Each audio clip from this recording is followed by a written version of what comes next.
പാലക്കാട് ജില്ലാ പഞ്ചായത്ത് പ്രസിഡന്റായി CPIM-ലെ TM ശശി തെരഞ്ഞെടുക്കപ്പെട്ടു. UDF-ലെ പ്രതിനിധിയായി KG എൽദോ മത്സരിച്ചു. ജില്ലാ പഞ്ചായത്ത് രൂപീകരിച്ചതിന് ശേഷം LDF-ന് നഷ്ടപ്പെടാത്ത ജില്ലാ പഞ്ചായത്താണ് പാലക്കാട്.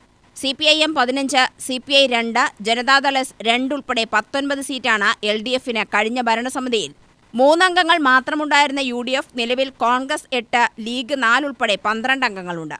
പല്ലശ്ശന ഡിവിഷനിൽ നിന്നും വിജയിച്ച TM ശശി DYFI ജില്ലാ സെക്രട്ടറിയായും സ്പോർട്സ് കൗൺസിൽ പ്രസിഡന്റായും പ്രവർത്തിച്ചിട്ടുണ്ട്. നിലവിൽ CPIM ജില്ലാ സെക്രട്ടേറിയറ്റ് അംഗമാണ്. ജില്ലാ കളക്ടർ മാധവിക്കുട്ടിയായിരുന്നു വരണാധികാരി. വികസനത്തിന്റെ കാര്യത്തിൽ മറ്റൊന്നും നോക്കാതെ കൂടെ നിൽക്കുമെന്ന് ഉറപ്പുള്ള എന്റെ പ്രിയപ്പെട്ട പ്രതിപക്ഷാംഗങ്ങളുണ്ട്.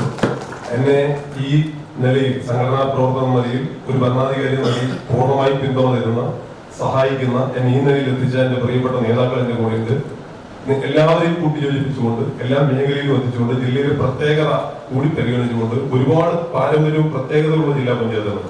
ആ പാരമ്പര്യം പ്രത്യേകതകളും ചൂണ്ടിക്കാണിച്ച് പുതിയ കാലത്തിന്റെ പ്രത്യേകത കൂടി മനസ്സിലാക്കി എല്ലാവരുടെയും ഉപദേശങ്ങളും നിർദ്ദേശങ്ങളും എടുത്ത് ജില്ലയിലെ സംസ്ഥാന ഗവൺമെന്റ് ഏറ്റവും മികച്ച രീതിയിൽ കഴിഞ്ഞ 10 കൊല്ലമായി ഈ കേരളത്തിൽ നടത്തിക്കൊണ്ടിരിക്കുന്ന വികസന പ്രവർത്തനങ്ങളെ കൂടി കോർത്തിണക്കിക്കൊണ്ട് ജില്ലയുടെ പ്രത്യേകതകൾക്കനുസരിച്ച് മുന്നോട്ട് പോകാൻ കഴിയും. നിങ്ങൾ എല്ലാവരുടെയും പിന്തുണയും സഹായം ഉണ്ടാവണം എന്ന് മാത്രമാണ് എനിക്ക് ചുരുക്കി പറയാനുള്ളത്.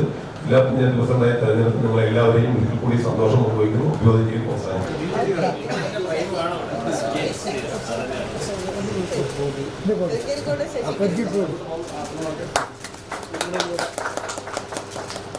ജില്ലയിൽ പൊതുവായി നമുക്കറിയാമല്ലോ, പാലക്കാട് ജില്ലയുടെ പ്രത്യേകത നമുക്കറിയാം. ഏറെ വൈവിധ്യങ്ങൾ നിറഞ്ഞ വളരെ വിശാലമായ വലിയ സാധ്യതകളുള്ള ജില്ലയാണ് പാലക്കാട് ജില്ല.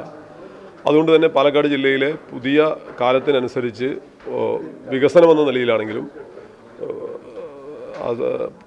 ആളുകളെ പരമാവധി കൂട്ടിയോജിപ്പിച്ച് ജില്ലയ്ക്ക് ഗുണകരമാവുന്നതും പുതിയ തലമുറയ്ക്ക് ഗുണകരമാവുന്ന രീതിയിലുള്ള വികസനങ്ങൾ പ്ലാൻ ചെയ്ത് മുന്നോട്ട് പോകും എന്ന് തന്നെയാണ് തർക്കം.